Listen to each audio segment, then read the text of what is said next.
약점은 이 사람의 약점을 언급할 것. What are your strengths and weaknesses at work? 인터뷰 때 약점에 대한 질문을 더 많이 받았습니다. 후보자의 강점과 관련해서는 성과 관련 대화를 나눌 때 자연스럽게 드러난다고 보았기 때문일까요? 약점에 대해 알려달라고 하면 준비를 해도 당황하기 마련이죠. 다른 후보들의 답변을 경청했을 때 유연하게 대처하는 분들이 많지 않은 것을 보고 나에게만 까다로운 질문이 아니구나 실감했어요. 업무상 부족함을 보완한 사례에 대한 답변 어쩌면 좋을까요? 인터뷰어의 공감을 이끌어내면 긍정적인 피드백을 받을 수 있다는 점이에요. 많은 영어 인터뷰에 도전해보면서 발견한 점입니다. 솔직하게 말하되 치명적인 단점은 꺼내지 말자. 핵심은 듣고 있는 사람의 공감대를 건드려주는 답변이 늘 베스트다. Yeah. 어느 외국계 기업 채용 리크루터와의 면접 때 일입니다. 맞아요. 저도 그런 어려움이 있었죠. 라고 리크루터가 즉각적인 피드백을 주었는데 인터뷰 도중 채용 리크루터에게 피드백을 받는 것이 생소한 일이라 내심 놀랐습니다. 제 답변을 마음에 들어 한다는 것을 직감할 수 있었습니다. 좋았어. 1차 스크리닝 폰 혹은 화상 인터뷰에 초대된 후보인 저희 또한 리크루터의 영어 실력을 가늠할 수 있습니다. 대개 능통하지만 교포나원 어민에 가깝다기보다 사회생활을 하시면서 열심히 노력하여 Proficiency.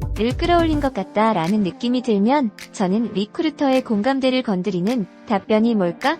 떠올렸어요. 오케이. 약점에 대한 질문에 이러한 답변은 어떨까요? 외국인 상사와의 커뮤니케이션 어려움. 외국인 상사와 커뮤니케이션이 좀 어려웠어요. 어떻게 플로우를 짜보면 좋을까요? 스토리텔링이 필요한 답변은 장황해지기 마련이에요. 답변을 토막화해주세요. 최대한 심플하고 쉬운 영어로 말합니다. Okay. 영어 구사력을 높이기 위해 노력했으나 그럼에도 불구하고 원어민 상사와 대화할 때 긴장. 한 원어민 상사의 영어를 알아들은 척 다시 말해달라고 하지 않음. 커뮤니케이션 에러로 실수가 발생. I made a mistake. 라고 말하지 말고 There was a time when something went wrong at work. 라고 말하기. Okay. 장황해지지 않는 핵심은 쉬운 영어 표현이에요. 글로워드와 현란한 부사들이 들어가면 미궁으로 빠집니다. Stop saying you know actually. 그놈의 Actually you know. 왜케 유노유노님을 찾는 거임? 엔터 업계에서 성실하게 근무하셨으니 이제 안식년 좀 보내드려요. 답변을 준비할 때 고등학생 수준의 최대한 심플한 영어 표현을 써야 실전에서도 편해요. 인터뷰어도 이러한 고충과 약점이 있지 않았을까? 파악하는 것도 스킬일 수 있어요. 어차피 인터뷰어도 우리가 영어 능통 수준이 아니란 점을 압니다. 첫 문장 내뱉는 순간 교포 아닌 거 알아요. 스토리텔링이 필요한 답변은 현란한 글로워드와 격식 있고 어려운 표현이 잔뜩 들어간 긴 문장으로 구성하지 마세요. 그대로 외워갖고 들어가면 말릴 뿐 아니라 애초에 다 외우기도 어렵습니다. 블랙 포인트로 답변을 토막내 보세요. 한 포인트당 전하고자 하는 메시지가 무엇입니까? 영어 면접은 IELTS 같은 영어 스피킹 테스트가 아니란 점인데요. 영어 면접 인터뷰어로 초청되는 원어민 강사분들이 일관적으로 피드백했던 부분입니다. 한국인 후보자들은 영어 면접을 스피킹 테스트처럼 임해요. 답변을 듣는데 너무 지루하대요. Okay.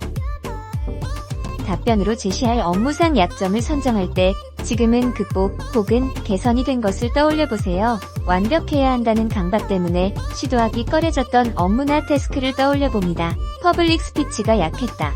라는 점도 약점으로 내세우기 무난하죠. 완벽하게 발표해야 한다는 부담감에 늘 긴장하였지만 어떻게 청중 앞에서 떨지 않고 발표할 수 있게 되었는지 그 극복 과정에 대해서 구체적으로 전달해보세요. 바로 가져다 쓰실 수 있는 답변 스크립트는 아래 주소에서 확인해주세요. 우리가 지원하는 포지션에서 요구하는 영어 구사력은 네이티브가 아니에요. 그런 수준의 구사력을 요하면 보통 채용 공고에 명시합니다. 우리는 Working. 혹은 Advanced proficiency. 구사력을 요한다는 공고를 받습니다. 기업이 원하는 어드밴스드 수준과 후보가 생각하는 어드밴스드 구사력에 대한 간극에 대해서는 아래 주소의 아티클에서 충분히 설명하였습니다. 매력 있는 상대는 간결한 말투로 임팩을 주는 사람임을 잊지 마세요. 저도 아직도 부단히 연습하고 있는 부분입니다. 굳이 따지자면 보다 프로페셔널한 어휘 사용이 필요한 질문은 전 직장에서 나의 리스폰서빌리티를 기술해야 하는 질문들 혹은 지원 동기에 대한 질문입니다.